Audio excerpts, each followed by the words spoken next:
Zimana. Hashimir Yusuf chini kwa Zimana. Cedric Amis.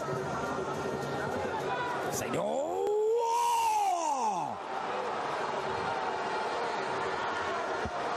Ukisikia zilongo mbali, zitendo mbali, ndio hiki ambacho tunakiona. Saka nyoka ya Sako Bako. Saido Ntibazonkiza hatimaye anawaandikia bao Burundi. Deflection, mpira mgumu kushoto kulia na kufumba kufumbua David Mapigano. Robert Kisu. Ilikuwa ni jambo la muda tu, eneo la kati ya kukuwa na mtu, jaribio la nje ya 18 lile, mpira ukajikata ulioshiba kweli kweli wa Saido Ntibazonkiza. Anarejea vizuri kwenye kikosi cha timu ya taifa ya Burundi baada ya kukosekana kwa muda mrefu. Ku munota wa 85 w'urukino rwahuza Uburundi na Tanzania mu mikino ya gicuti ya FIFA, Uburundi busanzwe buri ku mwanya w'149 naho Tanzania iri ku mwanya w'134 kuri classement ya FIFA y'ukwezi kwa 9.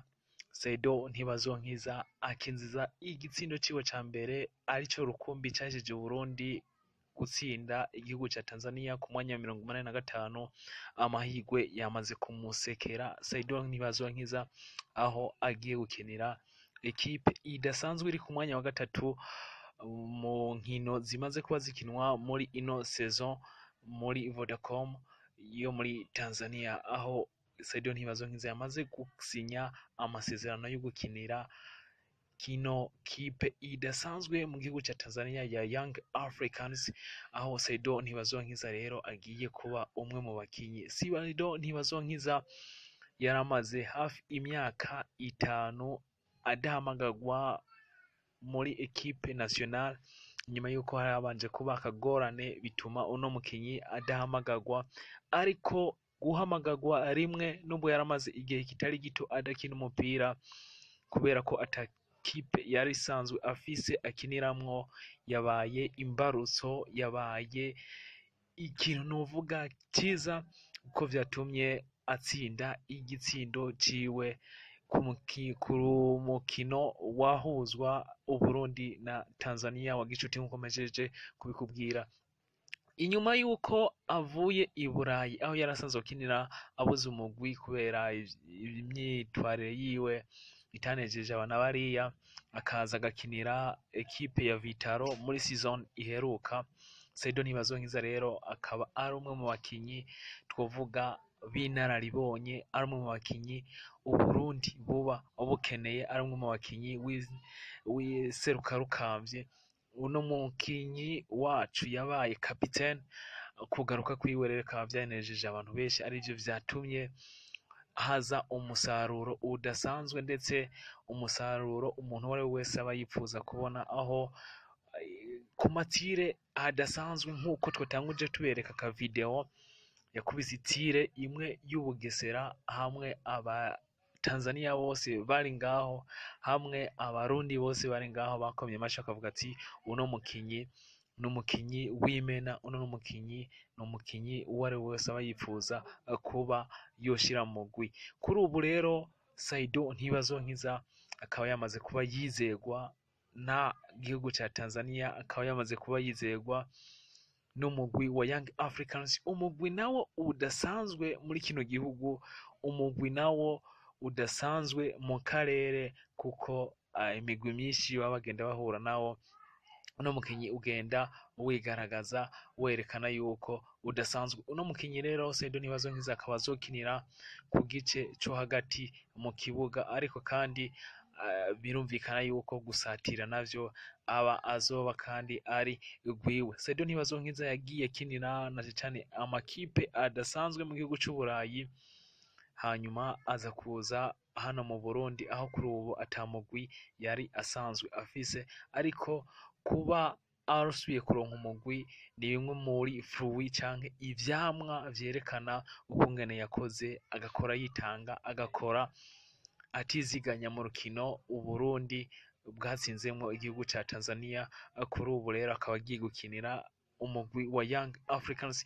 Ni ibintu vyiteye ishema cyane abarundi, ni ibintu biteye ishema canke ikuze igihugu cacu, na cane cane n'abakinyi bacu ubona yuko batanguye kuba berekana yuko ibintu bigiye kuba vyerekana yuko tuvuye ku rwego rumwe, ndetse n'umupira wacu ukurikirwa cyane, nyuma yuko abakinyi nubwo baba bipfuza yuko bava ku rugero rumwe bakaja ku rundi. Kuba Saido Ntibazonkiza umunyempano adasanzwe, atarasanzwe afise umugwi hano warimwo kwa ruhombo rudasanzwe, ndetse kuri ubu umuntu akaba avuga ati bigiye kuba vyerekana yuko Uburundi bugiye gushika kwindi ntambwe, narijya Uburundi buriko bararondera itike yo gukatisha itike ya CAN. Kugaruka rero kwa Saido Ntibazonkiza muri ku kwezi kwa 11, umuntu akaba yizera yuko agiye kwandika amateka, ndetse vya bitsindo twatsindwa muri are, aho bari bamwe Maroc, za Mauritanie, za Centrafrique zagiye zidukubita. Kuri ubu nubwo Mauritanie bitari bwakine, kuri ubu rero iza rya Saido Ntibazonkiza mu mugwi serukiragihugu hagiye kugira ibihindutse, ndetse hagiye kuba ihinduka ridasanzwe, ndetse kuri ubu umuntu akavuga yuko hagiye kuba iterambere ridasanzwe, na cyane muri ino football yacu y'u Burundi, mu ntamba mu rugamba. Muzi yuko intamba mu rugamba nazo zisanzwe ari ikipe y'igihugu cacu. Saido Ntibazonkiza kuri ubu yamaze kwinjira neza na neza muri Young Africans, ikipe ihanganye cyane na Simba Sport Club yo mu gihugu ca Tanzania. Kuri ubu haramenyekana imyaka azokinira uno mukinyi, ariko numwe mu bakinyi b'impano zidasanzwe buri muntu wese aba yifuza kuba atunga mu mugwi. Akaba yamaze kwemeza yuko rero azokinira hagati mu gihugu. Birumvikana yuko no gusatira azoza arasatira, ariko akaba azoba ari umukinyi wo hagati mu kibuga, nk'uko yavyivugiye muri interview yatanze ashikiriza inyuma yuko yaramaze kuba asinya amasezerano muri no kipe ya Young Africans. Reka tumwifurize ihigwe, reka tumwifurize amahigwe, ndetse yandikisha amateka muri kino gihugu, kumbure acire inzira n'abandi barundi, ndetse umupira w'igihugu cacu utera usamirana cyane gusumba uko twari tuwuziga. Reka ndabasigire kano ka video mubashe kukaraba neza aho avyivugira Hello neza Tanzania. ko agiye gusikia. Naitwa Saidi Ntibazonkiza, professional football. Ninayo furaha kusaini mkataba katika timu kubwa ya Young Africans Sport Club.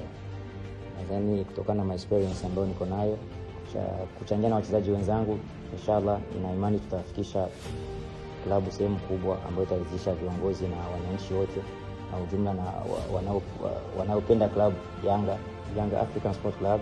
Daima mbele, nyuma mbele.